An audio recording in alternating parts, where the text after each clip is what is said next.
Dobrý deň, vítajte na našom kanáli. V tomto videu si ukážeme tento valcový drvíč značky Parkside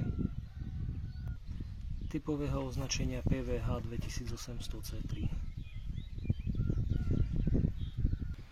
Objednával som to z Lidl shopu, prišlo mi to zabalené v takejto škatuli, kde samotná montáž bola v podstate jednoduchá. Trebalo našrobovať len toto koliesko s touto krížovou šrubou, ktorou sa riadi, s ktorou sa vlastne ovláda pritlačná doska, a namontovať kolieska s dvomi maticami. Má ovládací panel, kde je klasické tlačítko zapnutie, vypnutia, potom spätný chod a je to aj nejaká teplná poistka. Ako to už býva zvykom, žiaľ, niekedy sa stane, že niečo praskne. Ja som to iba vybral zo škatule, ale už to bolo prasknuté pri preprave pravdepodobne, alebo pri balení. Ale to už nechám tak. Po demontovaní zadného panela sa dostanete dovnútra, kde vidíte ten nôž a samotnú pritlačnú dosku, ktorá sa nastavuje s týmto červeným kolieskom. Oska je vložená v podstate len do takéhoto pliešku, len takto tu klže, takže keď tak ja som tam ešte aspoň trošku dal vazelinku, nech to až tak nedrhne. Pritlačná doska, aj celé vlastne toto ústrojenstvo je z nejakej iba takej hliníkovej liatiny, takže hádam to vydrží.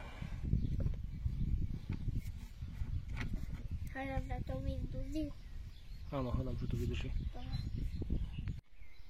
Samotný drvíč má výkon 2800 W a umožňuje drvenie v maximálnom priemere 42 mm, čo si myslím, že by mohlo aj stačiť na záhradu. Výrobca Šepach.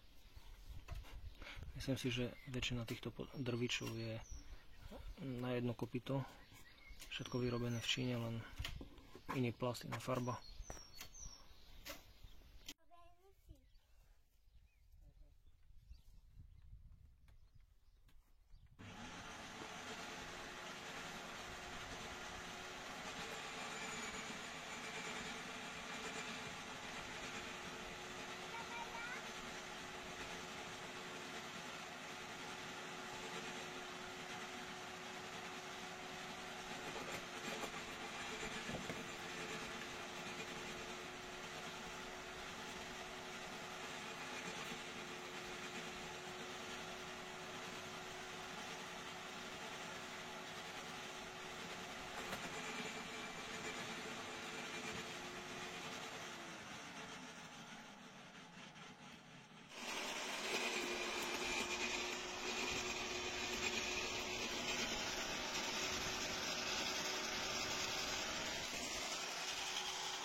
No, niektoré konáriky podrvilo celku dobre, takéto hrubšie keď boli, tak ich bolo len tak ako keby načalo, ale je to v poriadku, dá sa to použiť.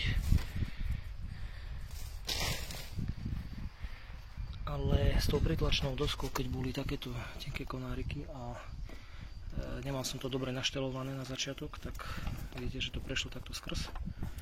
Niektoré hrubšie konáriky to zachytilo a len tiež tak iba načalo.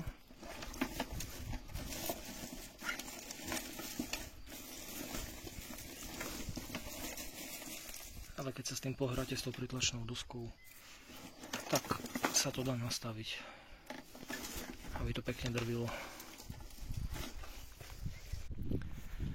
Lenže ja mám záhradu na dĺžku zhruba 150 metrov, takže mňa žiadny predĺžovák nevydá až po koniec záhrady, takže každý ten materiál, všetok ten bordel bude musieť priniesť dole k uštiepkovaču.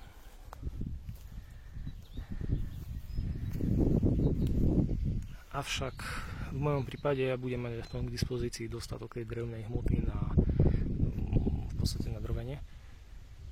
Či už okolo plota, alebo nejaké staré konáre zo stromov, prípadne na jar, keď tie stromy orezujem.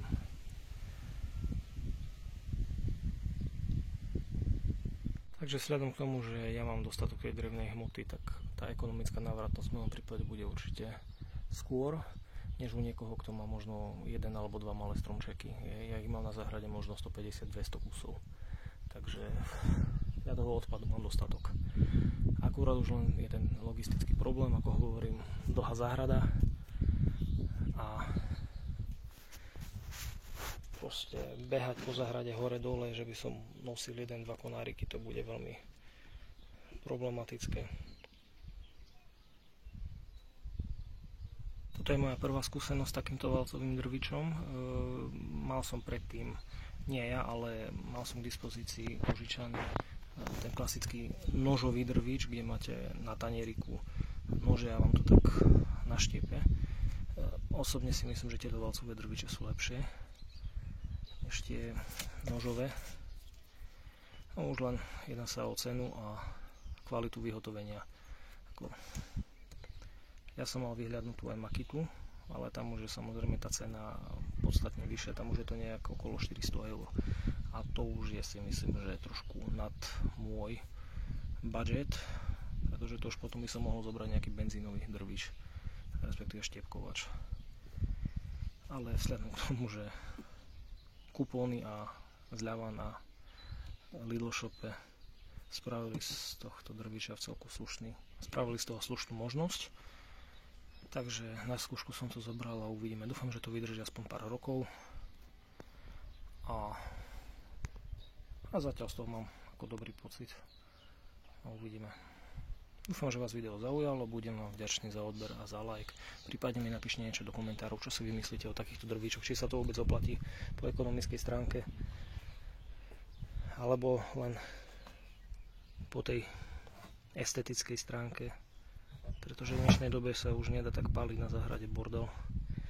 Aj keď z môjho pohľadu by to bolo lepšie v niektorých prípadoch, pretože naozaj keď mám na konci záhrady nakazený nejaký strom nejakou hubou, nejakým hubovým ochorením alebo proste nejaký škodca a ja teraz to nesmiem na záhrade zapáliť, ale musím to spratať niekde, takže by som to jedine podrvil.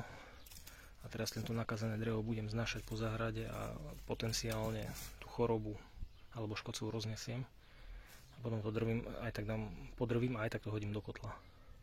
Ja nehovorím, že teraz treba paliť pneumatiky na záhrade, ale v prípade naozaj nejakého nakazaného dreva alebo stromov si myslím, že ten oheň má svoje plusy. Napíšte mi niečo, čo si o tom myslíte vy. Majte sa, dovidenia pri ďalšom videu.